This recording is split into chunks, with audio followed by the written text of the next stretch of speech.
Hi, my name is Eric Nathan. I'm the composer in residence of the New England Philharmonic, and we're really thrilled here today to have Can Bilir with us as one of the composer finalists for our Call for Stories competition. Going to speak about his work. So welcome, Can. Hello. It's very nice to be here. Hi, so I would love to hear a little bit more about your piece. The title of it, I wonder if you could tell us a little bit about what this title means. I know it's a words in Turkish. Yes, thanks for asking, Nick. It's the whole actually idea what's coming from the name. Um, I was so much, it's 2019 I finished this piece, and it's my representative of my time at Cornell, which we shared together. You were much earlier than me. Um, this is the final piece that I completed during my doctoral program, and I was so much into the concept of like cognition, cognitive illusions, um, and the concept of synthesis, especially in terms of the timbre, um, and the concept of uh, synthesis and katık are actually refers to the same thing, but in a very different way, because in Turkish, um, kat, katı and katık, it's a very personal. I engage with this idea is like katık means like additive synthesis, additive comma synthesis, not additive synthesis, but additive synthesis can be like multiple meanings of that. But in itself, we have cuts, and cut means layer. Mhm. And when we add the I inside of that concept, it becomes like katı, it's like solid. And then when I use this idea of like katık, it becomes like the synthesis that is so much about like intertwined with this, with one word, we have all these complex component of thinking. And when Mm. we compose pieces, our mind is very much like messy and then thinking with ear and, listening and imagining together. And this particular word gave me so much actually solutions and questions. And in this composition, especially, um, I engage with all these complex intertwined meanings of them, it's in, yeah.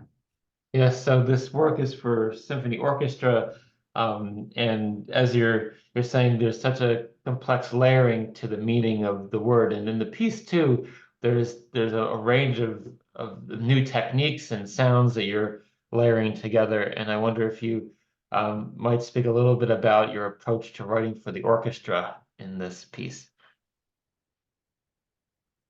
I think um, I really dealt with the time in this piece, and especially this piece is representative of like a kind of like a cycle that I was involved in.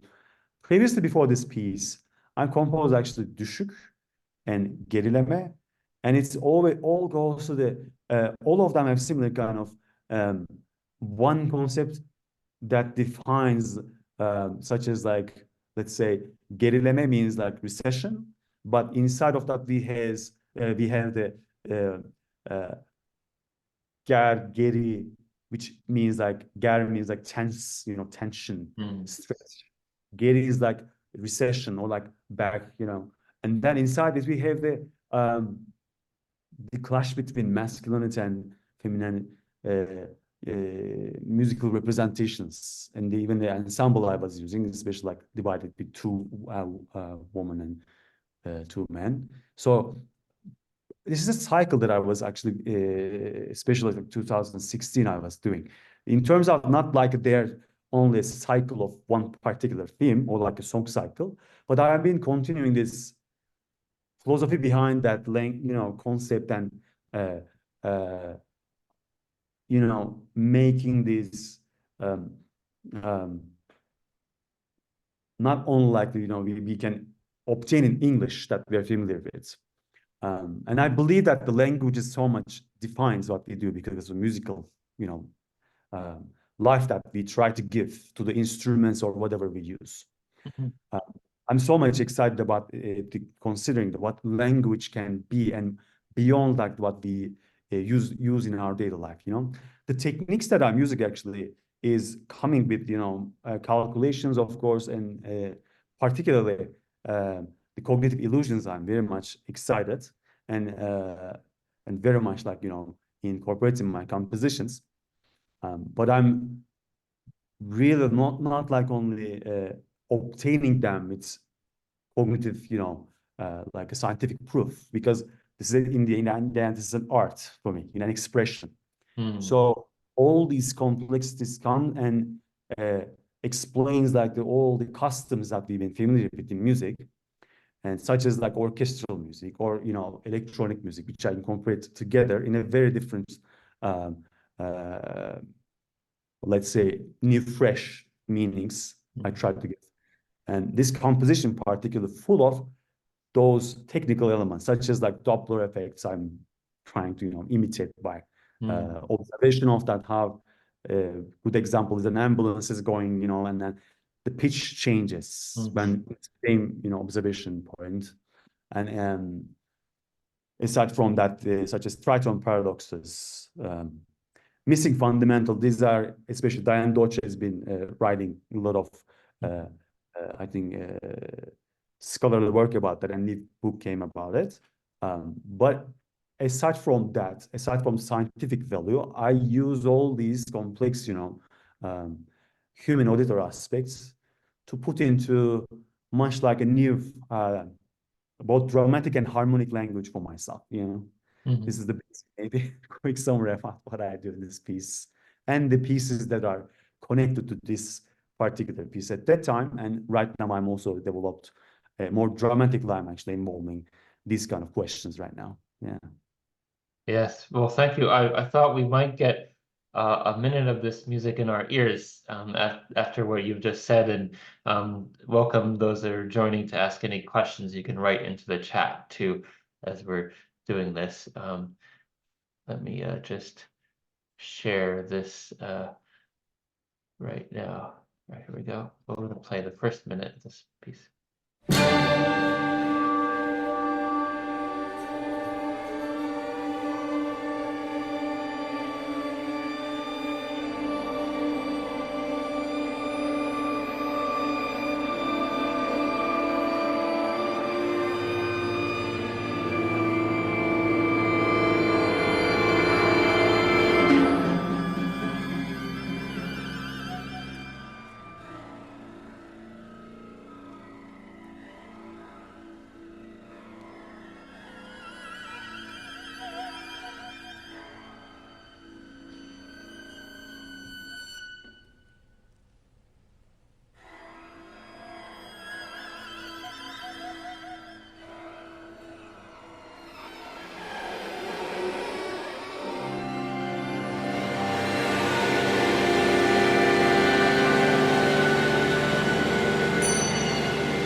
Yeah, little fade out there. Beautiful, really so stunning for the orchestra. I wanted to let it keep going as we start this long glissando fall down, smearing through the orchestra. But it really puts us in a totally new kind of world right from the start. Thanks so much. Yeah. So I'm wondering about what you're working on these days, and how ideas from this piece and the way you've written for orchestra, have they found their way into other music of yours, or have you written more orchestral work, or are they working in chamber music and other works as well? I think these techniques, especially the particular, that glissando you were talking about, maybe it's I have done that a lot, but very different way I can tell, um, and not necessarily the concept of the glissando. Maybe the easy example probably many people are gonna know that like barber pole or like a shepherd tones are very much people who might be more familiar with. Um, those are really affecting me, And I'm working on especially fractal geometry too, and using Max and SP to, create some jitter as well. It's the perfect example to visualize that. Mhm. Um, and because music is not like, geometrical figures. It's kind of like takes time to really develop that listening ability. So what I can tell is, especially like Katik is a great example that um, came to the time that really corporealized this whole idea of um, uh, in with the glissando that the combinational tones come together and create a very beautiful upper spectrum, and they start to actually fall almost like those shepherd tone visual Mhm. representations. And when I really shape them with freely, almost like uh, resolve them to some chords, especially like traditional chords. We can even use like a stereotypical, let's say, C major. Mhm. Start with uh, uh, like THX, as far as I remember, they were using that deep tone, uh, Mhm. and really actually do unbelievable like motion with that. So this piece was really using this kind of this particular actually formulation. And previously I used this in multiple pieces as well. It's so much associated with the string writing. Mhm. Um, I remember it first came for me in Metropolitan Museum commission that I get for Ayzerun Quartet and Kenan Azme. And I use that particular falling in a, going upper motion with this glissando with different kind of um, correlations with the pitches. This time we hear tritone, but when we bring that to the perfect fifth, for instance, it creates like a harmonic almost, life to that. So I was really thinking about a lot. And of course, this piece is not only about this particular technique. Of course. It's not done. I think the most important thing that here is the drama that the music creates for me. It was a revelation for me, actually, I can tell, especially this orchestral uh, time that I was so much actually putting effort um, to create the large timbre and what can we do with the sounds, inner drama, how can we make something, tell something new about myself. And of course, orchestral repertoire is enormous. They're very big names, everybody's doing their own, um, uh, you know, uh, it's a very big history and it is a heavy actually life as well. I realize it's a very much logistically also very difficult field to put together, Um, so what I did after that time was engaging with this particular idea and the concept of the drama, more actually the drama, um, to reimagine this, what can we do new, especially with the how can we create this connection, the old counterpoint, all these like, very older repertoires I've been having, or like uh, in our education, especially so much, particularly dominated that. And the larger aspect comes to me is the concept of identity, in fact. Um, this is one of the most central issue about this piece as well, though. So what I did is I created not this kind of glissando, but like I was using Super Collider and created a electroacoustic composition that was from the pandemic time, I remember, for Turkey guitar meeting that was commissioned. Um, and I use that for classical guitar that I played on it and then put the Super Collider to create more, complex and more like uh, beautiful sounding resolutions. And during that time, I started to actually push these boundaries more towards the direction of the ecological listening. Um, and what does that mean? It's like what is even ecology is the question that comes to my mind. And the reason I'm asking this ecology, because I'm not talking about simply like a nature only, but the ecology of the identity. Where do we exist? Our languages are differing from each other. You know, especially in the last 4 years, I've been traveling and living very different places, of the world, and concept of the identity, and this, communication.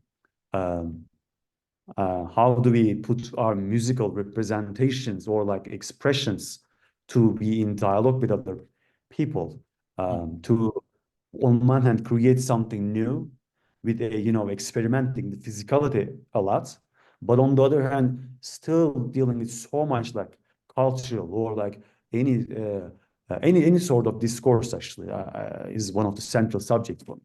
So in this Katik, for instance, what I can tell, this particular piece, I was also concerning about like 70s, 80s conjecture of, historical conjecture in Turkey, especially like the reference to the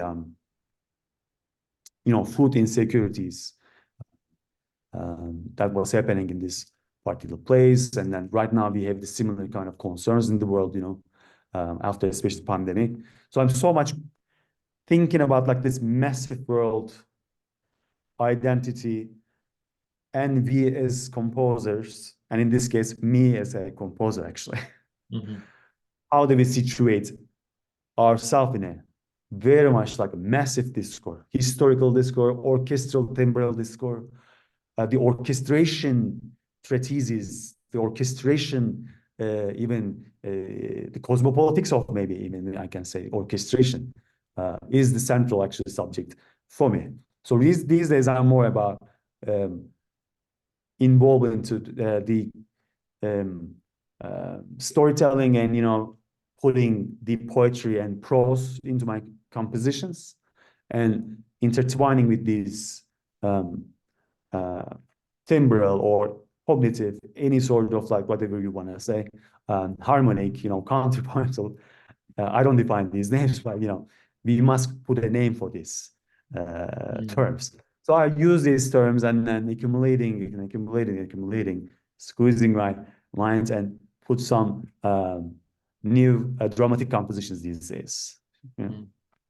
Well, it's really wonderful to hear about this, thinking of one, the beauty of music, of what you can say, such a nuanced and layered evocation of what's in your mind. It's kind of, and also with the orchestral sphere itself, it's such a coming together of so many people to come and perform this music that I know there are lots of composers that have kind of poured their whole world into an orchestral piece. And it seems like you were both speaking about identity, also the day-to-day concerns of ordinary citizens, but also historicizing your engagement with the lineage of this genre of music.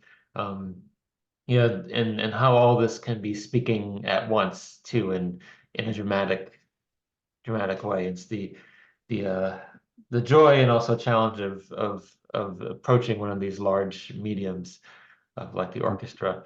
I wanted to ask, I know that you've also been in residence at Oxford University, and have been doing research too, and I think on Kafka, and I'm wondering how your research and how Kafka, does this engage with some of these themes in your own music that you've just been discussing, or is it a separate thread in your thought? Right. No, thanks for asking.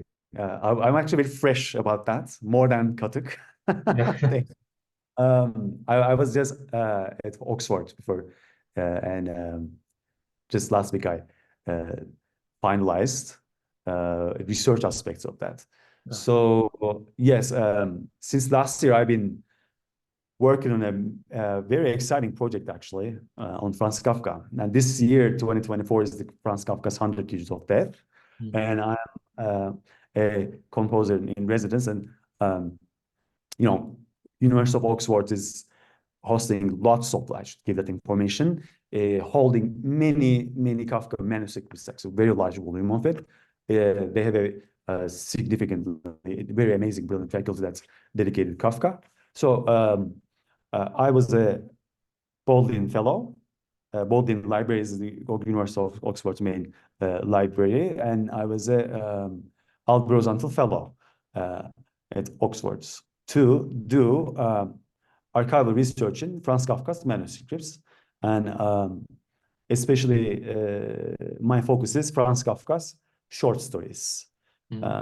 So in addition to that, I'm working with a group of fantastic scholars and artists as well to prepare an exhibition, and I'm in charge of right now a song cycle commission that's going to be premiered in October in Oxford. Yeah, it's going to be in Oxford and planned to be in New York.